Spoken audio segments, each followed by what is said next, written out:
டே 104க்கான review நம்ம பார்த்தோம்னா அதில் உணர்வுபூர்வமான விஷயம் என்னன்னா, அந்த ஃபினாலேக்கு வந்த அந்த 5 பேரும் க்ரூமிங் செய்யப்படும் அந்த காட்சிகள்ங்க. இதுக்கு அவங்க கண்டிப்பாக எதிர்பார்த்துருப்பாங்களே. ஏன்னா 100 நாள் வந்து உங்களுக்கு முடி வெட்டவும் ஆள் கிடையாது, ஷேவிங் பண்ணவும் ஆள் கிடையாது. நீங்கள் எல்லாம் செல்ஃபாக பண்ணிக்கிட்டா தான் உண்டு.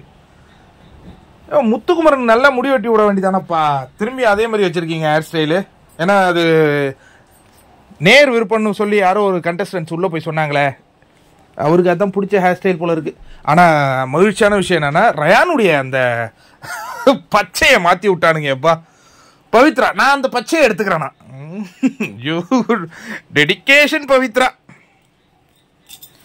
அதுக்கப்புறம் பார்த்தீங்கன்னா சவுண்டு, அவங்களுடைய காமெடி எல்லாம் பார்த்தோம். முத்துக்குமரனுக்கு நல்ல மண்டையை கழுவி விடுங்க, அவன் இதுவரையும் நல்லா எங்களுக்கு மண்டையை கழுவி விட்டுக்கிட்டு இருந்தான் அப்படின்னு அவங்க ஒரு டைமிங் போட, விஷால் அவருடைய முடியெல்லாம் வெட்டிட்டு வந்து சவுண்டு கிட்ட காட்டிட்டு இருந்த அந்த காட்சிகள்லாம் பார்த்தோம், ரசித்தோம்.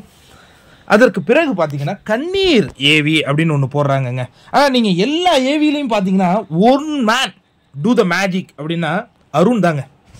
நீங்கள் கண்ணீர் ஏவியாக இருக்கட்டும், கலகலப்பான ஏவியாக இருக்கட்டும், இல்லை ஃபைட் ஏவியாக இருக்கட்டும், இல்லை நட்பு ஏவியாக இருக்கட்டும், எல்லாத்துலேயும் அருண் வந்து முத்திரை பதிச்சிருக்கிறார் அப்படின்னு நமக்கு தெரியுது. பட் அருண் வந்து கவனிக்கப்படவில்லை. அருண் முன்னேறி வந்தாலும் அவருக்கு முத்திரை குத்துவதற்கு தயாராக ஒரு கூட்டம் தயாராக இருந்தது. ஒன்று என்னது, அவருக்கு பிஆர் இருக்கு. அதான் இது என்ன, இது பிஆர்ங்கிறதே எனக்கு புரியல. உங்களுக்கு புரியுதா? எதுனா ரசிகர்கள்லாம் இப்போ பிஆரா? அப்படி ஒரு புது டாக் வந்துருச்சா என்னன்னு தெரியல. முத்துக்கு ரசிகர்கள் இருக்காங்க, அதனால முத்துக்கும் பிஆர் இல்லை. அப்போ சௌந்தர்யாவுக்கு இருக்காங்களா இல்லையா, அதை மட்டும் எங்களுக்கு சொல்லி விடுங்க கொஞ்சம். எனக்கு அதுக்கு மட்டும் பதில் தெரிஞ்சாகணும். சௌந்தர்யாவுக்கு ஃபேன்ஸ் இருக்கா இல்லையா? ஃபேன்ஸே இல்லையா? ஃபேன்ஸே இல்லையா? ஃபேன்ஸ் இல்லாத இவ்வளோ இது பண்ணது பிஆரா? அது என்னன்னே எனக்கு புரியல. அந்த பொண்ணு மட்டும் ஏன்பா போட்டு எல்லாம் இவ்வளோ வாட்டி வச்சிட்டாங்க இந்த சீசன்ல. ஒரு பெண் தானே அப்படின்ட்டு பெண்கள் வந்து முன்னேறக்கூடாதுங்க இந்த சமூகத்தில். அதுக்கு ஒரு பெரிய கூட்டம் வந்து செயல்பட்டு இருக்குங்கிறத என்னால் உணர முடியுது. நீங்கள் உணர்ந்தா உணர்ந்துங்க, உணரலாம் போங்க. ஏன்னா பிஆருங்கிறது ரசிகர்கள், அவங்க போய் பிஆர் வச்சிட்டாங்க. அப்போ அருண் வந்து அவ்வளோ ஐகானிக்காக இருக்குல்ல எல்லா ஏவியும். அவர் முன்னேறி வந்திருந்தா அது பிஆர், கரெக்டா? அப்போ ஒருத்தன் முன்னேறினா அவனுக்கு வந்து ஒரு விஷயத்தை போட்டு அவனை தாழ்த்துறதுக்கு தயாராக இருக்கிறாங்க அப்படிங்கிறத நீங்கள் புரிஞ்சுக்கணும், அவ்வளோதான். அதற்கடுத்தது இன்னைய நாளில் ஒரு சிறப்பான விஷயம் என்னன்னா, சாட்சனாவின் உரையாடலுங்க. முதல்ல வராங்க முத்துக்கிட்ட. முத்து, இந்த வீட்டில் நான் சம்பாதிச்ச ஒரே சொத்து நீதான், மறந்துட மாட்டியே என்ன? நான் மறக்க மாட்டேன். அப்படியே கட் பண்ணா, விஷால் என்ன, இந்த வீட்லயே நான் சம்பாதிச்ச ஒரே சொத்து நீங்க தானே, மறக்க மாட்டீங்களா என்ன? மறக்க மாட்டேன். அப்படியே கட் பண்ணா, பவித்ரா, உங்களை மாதிரி ஆட்கள் ஜெயிக்கணும் பவித்ரா, என்ன மறக்க மாட்டீங்களா? மறக்க மாட்டேன். அவங்களுடைய கேட்டகரி முடியுது. அதுக்கப்புறம் தர்ஷிகா வராங்க. முத்து, நீ ஜெயிக்கணும் முத்து, நீ உழைத்திருக்க முத்து. ஓகே. சத்யா வராரு, நீ ஜெயிக்கணும்டா முத்து அப்படின்ட்டு அவரு போறாரு. அப்படியே கட் பண்ணா திரும்பி சுனிதா வந்து, விஷால் நீ ஜெயிக்கணும்டா விஷால். ஆல்ரெடி டிசைட் பண்ணிட்டீங்களாப்பா? இந்த எபிசோட் பார்க்கும்போதே தெரியுதா, முத்துக்கிட்ட பேசணுங்களும் விஷால்கிட்ட பேசணுங்களும் மட்டும் நீங்கள் ஒளிபரப்புறீங்கன்னா யூ ஆர் ஆல்ரெடி டிசைடடா. Okay okay. அப்போ அவங்களுக்கு தெரிஞ்சிருக்கு போல இருக்கு. அப்போ இப்போ சௌந்தர்யாவுக்கு அவ்வளோ பெரிய ஃபேண்டம் இருந்தது, ஆனால் அவங்களுக்கு ஓட்டே உழுந்த ஓட்டெல்லாம் செல்லா ஓட்டா. ஆனால் திடீர்னு விஷால் வந்து செகண்ட் பிளேஸ் பிடிக்கிறாரு. என்ன காரணத்தினால பிடிக்கிறாருன்னா, சௌந்தர்யா அவர் சாப்பிட சொன்னாங்களே, நான் பொழுது தான் பேசினேன், அதனால ஒரு கவனத்தை ஈர்த்தார். அதற்கு பிறகு அந்த 2 பெண்கள், அந்த பெண்களை வைத்து அந்த பையனை அணுவா உடைச்சாங்களே, அதனால வாக்குகள் விழுந்ததா? இல்லை தர்ஷிகா வந்ததுக்கு பிறகு தர்ஷிகா நீ வேணாம், அன்ஷிதா தான் அப்படின்னு முடிவெடுத்தாரா? அதுல பிடிச்சதா? எனக்கு ஒண்ணுமே புரியலப்பா.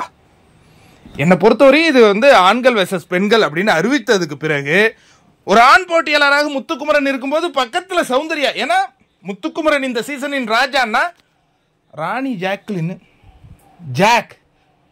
ஆனால் உண்மையாலே வந்து இந்த சீசனின் ராணி ஜாக் தாங்க. ஏன்னா எல்லாருமே இந்த வார்த்தையை சொல்றாங்க, Jack this is for you. யார் வெற்றி பெற்றாலும் Jack this is for you. Rayan சொன்னாரு, முத்துக்குமரன் வருத்தப்படுறாரு ஏவிலாம் போடும்போது, ஜாக் ஒன்று மிஸ் பண்ற ஜாக், நீ இல்லாத என்னால் எப்படி இருக்க முடியும்னு ஃபீல் பண்றாரு. அப்போ இந்த சீசனின் ராணி வந்து ஜாக் தான். அப்ப ராஜா வெற்றி பெறுகிறார், ராணி ஆட்டத்தை விட்டே போய்விட்டார். அப்படின்னா சிப்பாய் அப்படின்னு சொல்லப்பட்டவங்க தானே சௌந்தர்யா. ஆனா சிப்பாய் ராஜாவுக்கே பயம் காட்டியிருக்காங்கல்ல. இப்போ இது பெரிய சிப்பாய் போல இருக்க, செமையான சிப்பாய்ங்க. நல்ல போட்டுங்க, குட் கேர்ள். நல்ல மனசு உள்ள ஒரு பொண்ணு. சௌந்தர்யாவை வந்து தமிழ் சமூகம் கொண்டாடுமா அப்படின்னா கண்டிப்பாக கொண்டாடும். ஏன்னா அந்த பொண்ணுகிட்ட இருந்த அந்த உண்மை நேர்மை. அதுக்கப்புறம் தீபக் அண்ணன் ரொம்ப வருத்தப்படுறாரு. முத்து எப்படியாவது நீ ஜெயிச்சிருந்தான். தீபக் அண்ணன் நீங்கள் தான் வெளில வந்து பார்த்தீங்களே என்ன ரெஸ்பான்ஸுன்னு. அப்புறம் என்னது உள்ள அப்படியே சரி நம்ம பங்குக்கு நம்ம ஒன்று செஞ்சு வைப்போம் அப்படியா. சரி எல்லாமே மகிழ்ச்சி தானே, எல்லாமே மகிழ்ச்சியாக முடிவடைந்ததா. அதற்கு பிறகு வந்து ஒவ்வொருத்தவங்களும் வெளியேறும் பொழுது அவங்களுடைய எண்ண ஓட்டங்களை பகிர்றாங்கங்க. அது எப்படி எவிக்ட் ஆனாங்களோ அந்த ஆர்டர் பிரகாரம் போகிறாங்க. அவங்கவுங்க வாழ்த்துக்களை சொல்கிறாங்க, பாராட்டுகளை சொல்கிறாங்க. 5 பேருமே டிசர்வ் அப்படிங்கிறத எல்லாருமே ஒத்துக்கிட்டாங்க. ஏன்னா வெளியில் நிறைய பேர் ஒத்துக்க மாட்டாங்க. பவி உன்னெல்லாம் டிசர்வே இல்லைன்னு வெளியிலையும் சொல்கிறாங்க பவி. ஆனால் யூ ஆர் டிசர்வ். நீ இங்கே யாருன்னா முடியாதான்னு ஒரு கூட்டம் இருக்கு பவி. அவங்களுக்குலாம் நீங்கள் நம்பிக்கை நட்சத்திரம் பவி. நீங்கள் தைரியமாக இருங்க. நான் இப்படி தான் முடிவு வரும்னு பார்த்தேன், கொஞ்சம் மாறிடுச்சு. பட் விஷால் வந்து ஹார்ட் ஒர்க் பண்ணியிருக்கிறார். எப்படி ஹார்ட் ஒர்க் பண்ணார்? பல குழந்தைகளை படிக்க வச்சிருக்கிறார். அது யாருன்னே தெரியாத படிக்க வச்சிருக்கிறார். அதுக்கு நான் மரியாதை தரேன். ஏன்னா சில விஷயங்கள் நல்ல விஷயம் செஞ்சாங்கன்னா அதுக்கு வந்து நம்ம பாராட்டுகளை கொடுத்துருவோங்க. அதற்கு பிறகு இந்த நாளில் வேற என்ன சிறப்பான ஒரு விஷயம், ராணவ்கிட்ட ஒரு உண்மை இருப்பதாக எல்லாரும் சொல்கிறாங்க. அந்த பையன்கிட்ட ஒரு உண்மை கண்டிப்பாக இருக்குது, யாரையும் ஹேட் பண்ணல.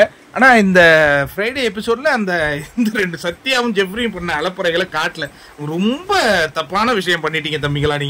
நீங்கள் வெளியில் போய் அதற்கான பலனை நீங்களே அறுவடை செய்து கொள்ளுங்கள் அப்படின்னு தான் நான் சொல்லுவேன். அதற்கு பிறகு பிக் பாஸ் வந்து கடைசியாக அந்த ஐவரிடமும் பேசுகிறார். ரொம்ப அற்புதமாக உணர்வுபூர்வமாக பேசுகிறாருங்க. ஒவ்வொருத்தவங்களும் நீங்கள் பட்ட கஷ்டம், வலி, வேதனை அப்படின்ட்டு. ஆனால் எவ்வளவுதான் பேசினாலும் ஜாக்லின் அப்படிங்கிறவங்க இல்லாதது இந்த இடத்தின் ஒரு வெறுமையாக தென்படுகிறதுங்க. நான் மீண்டும் சொல்றேனே, ராணி இல்லாத இடம் வெறுமையான இடம் அப்படிங்கிறது தான். ஜாக்லின் மீண்டும் வரணும்னு எல்லோரும் விரும்புகிறாங்க. எங்க வரப்போறாங்கன்னா ஃபினாலே மேடைக்கு வரப்போறாங்கங்க. ஃபினாலே மேடை அவங்க வரும்பொழுது தெரிக்கும். அதற்கு பிறகு அவங்களுக்குன்னு ஒரு ஏவி செட் பண்ணியிருப்பாங்களே, அதை பார்க்கறதுக்கு நம்ம எல்லாம் ஈகரா வெயிட் பண்ணிட்டு இருக்கோம். இன்னொரு இதில் ஒரு ஃபிளாஷ் நியூஸ் சொல்றேன். சேதன் உள்ள போறாரு, பூண்டு சட்னியை ருசிக்கிறார். பவித்ராவை கூட்டு வந்துடுறார். எங்க எவிக் பண்ணி பூண்டு சட்னி தான் விஷாலுக்கு ரன்னருக்கு காரணம். ஆனா அந்த விஷயத்தை நம்ம பாராட்டி ஆகணும். இதெல்லாம் நம்ம மறந்துடுறோம்ல. அந்த பையனுடைய சமையல் அந்த வீட்டையே கட்டுப்பாட்டோட வச்சிருக்கு. அதுவும் ஒரு வித உழைப்பு தானே, உண்மைதானே. நாங்க மொத்தம் கடைசி வரையும் பெண் தானேன்னு பெண்களை வந்து இந்த சமூகம் என்னைக்கு தான் ஒத்துக்குமோனே தெரிலங்க. ஆனா இன்னைக்கு இந்த சீசன்ல பெண்களுக்கு இழைக்கப்பட்டதை அநீதியாக நான் பார்க்குறேன்.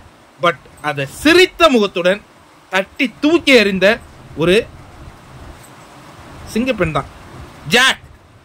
திஸ் இஸ் ஃபார் யூன்னு எல்லாருமே சொல்றாங்க ஜாக் அப்படின்னா அதுல விஷயம் இல்லாத இல்லை. பட் இந்த ஒரு மனிதர் இருக்காருல்ல, ஃபேட் மேன், உங்க மேல அவ்வளோ வன்மத்தை கக்கியிருக்காரு. பட் நீங்க மன்னிச்சு விட்டுருங்க. ஏன்னா எல்லாத்தையும் நாம பார்த்துக்கலாம்.